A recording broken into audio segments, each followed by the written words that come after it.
Hello friends, welcome to my channel SM crimes. Hello दोस्तों, कैसे हैं आप सब लोग? आई गेस अच्छे ही होंगे। सो आज की जो हमारी कहानी है बहुत ही ज़्यादा अलग है। और क्या और क्यों अलग है ये तो आप लोगों को आगे ही पता चलेगा। So let's start the video.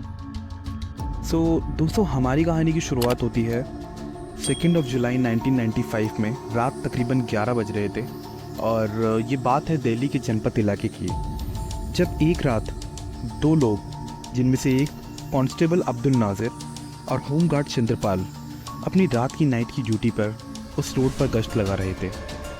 उसी समय वहाँ पर मौजूदा एक औरत उनके सामने भागी भागी आई और अचानक से वो चिल्लाने लगी कि बचाओ, देखो आग लग गई है। सो पीछे मुड़ के जब उन्होंने देखा तो पास ही में एक होटल था जिसका नाम था बगिया बारबेक्यू। सो उसी होटल की छत में से बहुत सारा धुआं निकल रहा था और थोड़ी सी आग की लपटें भी निकल रही थी।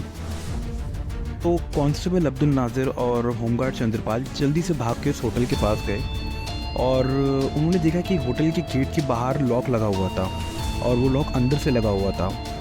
और तभी उन्होंने आवाज़ लगाना चालू करा तो एकदम से वहाँ एक आदमी आया और उस व्यक्ति का नाम सुशील शर्मा है। तो इसके बारे में मैं थोड़ा आपको बाद में बताऊंगा। सो सुशील एकदम से बाहर आता है और कांस्टेबल अब्दुल नाजिर इससे पूछते हैं कि क्या हुआ, यहाँ पे आग लग रही है और धुआं। तो सुशील उनको यह बताता है कि ऐसा कुछ नहीं है और हम बस यहाँ पार्टी कर रहे हैं अपने दोस्तों के साथ और अंदर कुछ खाना बन रहा है। जो भट्टी है उसके अंदर खाना बन रहा है, तो उसी का ही ये धुआं है और आपको ज़्यादा चिंता करने की ज़रूरत नहीं है और आप अभी यहाँ से जा सकते हैं। तो सुशील की बात मानकर कांस्टेबल अब्दुल नाजिर और होमगार्ड चंद्रपाल वहाँ से चले जाते हैं फ़िलहाल। पर थोड़ी सी दूर जाने के बाद कांस्टेबल अब्दुल नाजिर और होमगार्ड चंद्रपाल को बताते हैं कि सुशील की बातों पे उन्हें कुछ शक हो रहा है और उन्हें वहाँ पर कुछ गड़बड़ का एहसास हुआ है। फिर वो लोग दोनों दोबारा वहाँ पे जाते हैं, पर इस time constable Abdul Nazir home guard Chandrapal को वहीं रुकने के लिए कहते हैं और वो कहते हैं कि मैं अंदर जाके एक बार देखता हूँ और अगर कुछ भी गड़बड़ लगती है तो मैं आपको इशारा कर दूँगा। सो इसी दौरान कांस्टेबल अब्दुल नाजिर वहाँ पे दीवार फांदकर, जो कि थोड़ी सी ऊंची थी, सो उसी दीवार को फांदकर अंदर चले जाते हैं। तो अंदर जाके वो देखते हैं कि वहाँ पर एक तंदूर था, भट्टी का जो तंदूर होता है, और वहाँ पर वो देखते हैं कि वहाँ पर एक व्यक्ति खड़ा है। कांस्टेबल अब्दुल नाजिर देखते हैं कि वो जो शख्स वहाँ पे है वो उस तंदूर के अंदर घी डाल रहा है और घी के साथ साथ कुछ कागज़ और लकड़ी के छोटे छोटे टुकड़े भी डाल रहा है और उसको हवा भी कर रहा है। तो कांस्टेबल अब्दुल नाजिर एकदम से इससे पूछताछ करते हैं तो उन्हें देख के पहले तो वो घबरा जाता है और फिर वो पूछते हैं कि क्या कर रहे हो। तो वहाँ पे जो खड़ा व्यक्ति था उसका नाम केशव कुमार था और केशव उन्हें बताता है कांस्टेबल अब्दुल नाजिर को कि ये हमारी जो पार्टी है जिसके अंदर वो काम करते हैं, दरअसल सुशील कुमार एक पॉलिटिकल बैकग्राउंड से बिलोंग करते थे, कांग्रेस में उस टाइम। तो वो बताते हैं कि ये हमारे ऑफिस के कुछ कागजात हैं तो वो हम वही चला रहे हैं। तो कांस्टेबल अब्दुल नाजिर बताते हैं कि आपकी जो यानी कि मालिक है वो तो अभी थोड़ी देर पहले कुछ और बता रहे थे पर आप कुछ और बता रहे हैं। उनको वहाँ थोड़ा सा शक होता है और वो चेक करते हैं भट्टी में। तो जब वो थोड़ा सा वहाँ पे झाँक के देखते हैं तो अपने डंडे से वो एकदम से अंदर जाके देखते हैं और तभी उन्हें एक हाथ दिखाई देता है वहाँ और वो एकदम से दंग रह जाते हैं। हाथ देखने के बाद जैसे ही वो हल्का सा अपने डंडे से उस हाथ को पीछे की तरफ वो करने की कोशिश करते हैं जो तंदूर में था, तब उन्हें दिखती है एक पूरी की पूरी लाश जो कि तकरीबन 80-90% वहाँ पे जल चुकी थी और आतड़ियाँ पूरी बाहर आ चुकी थी उस लाश से। वही देख के एकदम से उनकी आंखें बाहर आ जाती है। कांस्टेबल अब्दुल नाजिर पहले तो लाश को देखकर एकदम चौंक जाते हैं, पर फिर वो संयमता से काम लेकर अपनी टीम, जो कि उनकी टीम बाहर खड़ी हुई थी होटल के, उसको अंदर बुलाते हैं और दोनों को पकड़ने की कोशिश करते हैं। पर सुशील कुमार पहले ही वहाँ से फरार हो चुका था, पर उनके हाथ केशव कुमार लग चुका था। केशव को वो तभी के तभी पकड़ लेते हैं। अगले दिन ये खबर पूरी दिल्ली में आग की तरह फैल जाती है कि एक महिला को तंदूर के अंदर जलाया जाता है। इसी कारण इस कहानी का नाम तंदूर कांड रखा जाता है। तभी वहाँ पुलिस स्टेशन में एक आदमी आता है और पुलिस को वह आदमी बताता है कि उसका नाम मतलूब करीम है और मरने वाली जो औरत है वो उस औरत को जानता है और उस औरत का दोस्त है, और साथ ही साथ वो सुशील कुमार को भी जानता है। मतलूब पुलिस को बताता है कि मरने वाली औरत और कोई नहीं बल्कि सुशील कुमार शर्मा की धर्मपत्नी नैना साहनी है।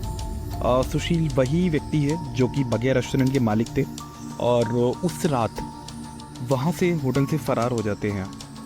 मतलब उन्हें यह बताता है कि नैना साहनी, सुशील शर्मा और खुद मतलूब तीनों ही एक ही कॉलेज में पहले साथ पढ़ा करते थे और उसके बाद तीनों ने ही कांग्रेस की एक पार्टी को ज्वाइन कर लिया था जिसमें वो तीनों बतौर यूथ कांग्रेस लीडर के हैसियत से काम करते थे।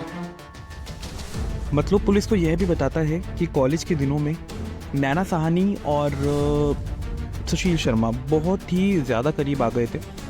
इसी दौरान कॉलेज पास करने के बाद वो दोनों शादी भी कर लेते हैं। पुलिस हर जगह तेज़ी से सुशील को तलाश कर रही थी और सुशील को अब फरार हुए तकरीबन एक हफ्ते से भी ज़्यादा हो चुका था। इसी दौरान 10 तारीख को यानी कि 8 दिन बाद उन्हें खबर मिलती है कि सुशील ने सरेंडर कर दिया है और सुशील इस समय बेंगलोर में है और वहीं पे ही बेंगलोर पुलिस स्टेशन में सुशील शर्मा ने सरेंडर कर चुके हैं।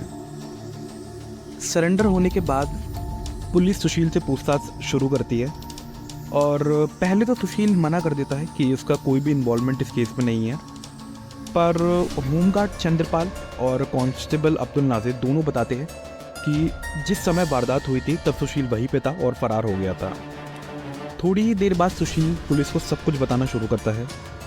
सुशील बताता है कि उस रात 2 जुलाई को जब वो काम पे से अपने घर लौट रहा था तभी सुशील को सुनाई देता है कि उसकी वाइफ नैना साहनी फ़ोन पर किसी शख्स से बात कर रही थी और साथ ही साथ शराब भी पी रही थी।